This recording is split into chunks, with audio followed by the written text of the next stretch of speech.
And I am the youngest sister of Francis, so her father. Then it continued on to my brother Malaifono,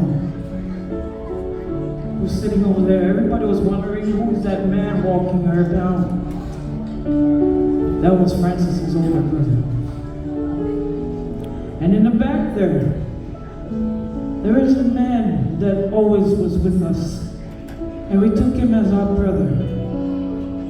Our brother there, Saifuloi, who took care of us too. We dedicate the song to Noah.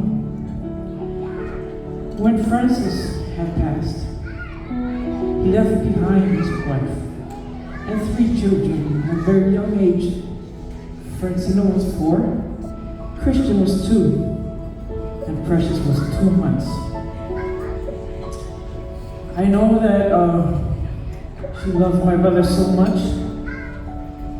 She made a promise that she will take good care of these kids, their children.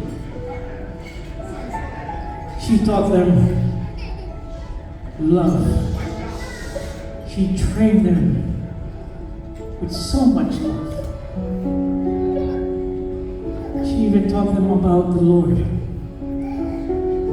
Francina and her siblings are surrounded with families, both sides. My brother's side, and Noah's side, and Rami's side.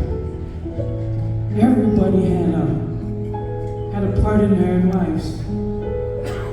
But this song is about the promise that Noah had kept with Francis.